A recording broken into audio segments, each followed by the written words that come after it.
What's going on, everybody? This is Super Robot Ed, and today we're going to talk about the Transformers Studio Series Gamer Edition 01 Deluxe Bumblebee.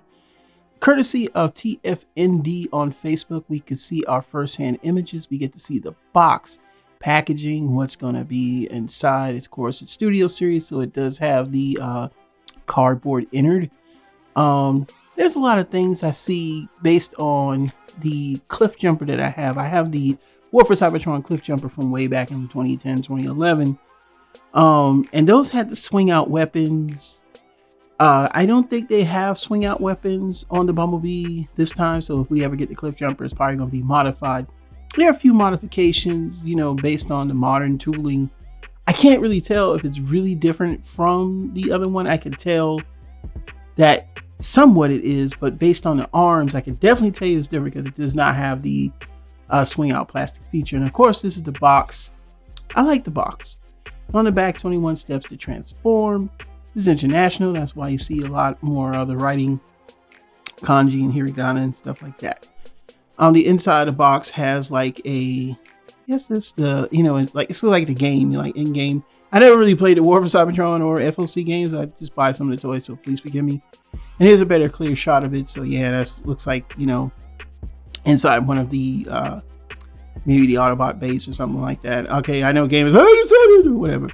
Here's the vehicle mode. Here's the underside. You can store the weapon. Now the weapon has this new feature where parts of the weapon can replace like arm parts, like I think with Optimus Prime. We'll see that later on down the line. But this time, the way they did it now, since they don't have to swing out sword, the sword stores on the back and the other weapon stores on the top.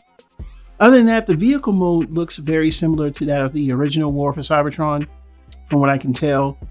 But I can't really know. Just like I said, I wish I had a comparison. Maybe I should have put up some pictures of that, but I did before in a previous video. But it's the typical that Cybertronian Bumblebee shape that we've seen before. It's nothing new.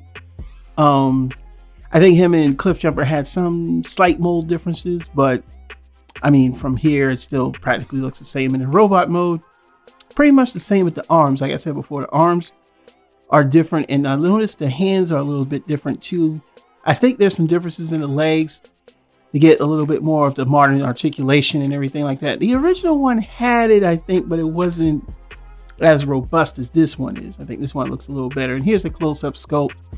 And again, if you see those arms, you'll know. Because in the original, like I said, the swords swing under those like little side forearm pieces. And here's one of them, posability, holding the weapons and everything like that. I mean, this looks good. I mean, I do like the designs. I'm kind of favorable to the Bumblebee Cliffjumper designs from this series, from War for Cybertron. But again, I'm not buying these again. But he does have swing out shoulders too. So he does have some different articulation. Yeah, he's a little more articulated based with the modern tooling than he was in the original 2011 version. And like I said before, he's got the stance, it looks like it looks weird, but like I said, again, there are a lot of people that love these games, which, hey, I don't blame you. Here he is from the back with the weapons that store in the back. And I think that's pretty cool as well. But I miss that swing out feature. I just miss automated, features, everything has to be dumbed down, it's just certain things that I miss, you know what I'm saying? So, but yeah, it looks good. If you're into this, man, I'm telling you, yeah, these look good. I mean, the Optimus Prime that one to me is a big improvement of the original. But it's just up to you if you have the original, if you want to get, the newer one, which is, it's not just like a few subtle changes like the Bumblebee. And if we get the Cliff Jumper, the Optimus Prime has really a lot of changes, just a ton of changes. And it's just a bigger, more even beefier figure than the original. But yeah, these are pretty nice. They're coming along nicely, just looking at the different pictures and everything like that. Like I said before, for a lot of people, this is nostalgia. For some people, this may be their first Transformers series. So, gotta get them props. This is their time to shine. So yeah, I'd say pick this up if you're into this. Now, me personally, again, I'm not picking this up. But yeah, now here he is standing next to the newer version of the Optimus Prime. And you can see there how much like I said, that Optimus Prime is really beefy. But the cool thing is that you can replace the forearms with weapons. And so like I see here, this is the Bumblebee weapon. You can replace it on Optimus Prime's forearm. I guess that's a thing you could do in the game. So overall, yeah, this is pretty cool. Again, I'm not, and please take this as, I'm very picky with what I buy. You know, if it's something that I'm not really going to be into, I'm just not going to pick it up. I'm not picking up. It's just not worth it. You know, I know some people are trying to do reviews and boost their channel, but to be honest with you, if you don't like the figure, don't do it for a review. And you know, it just don't do it. Okay, because trust me, you'll know.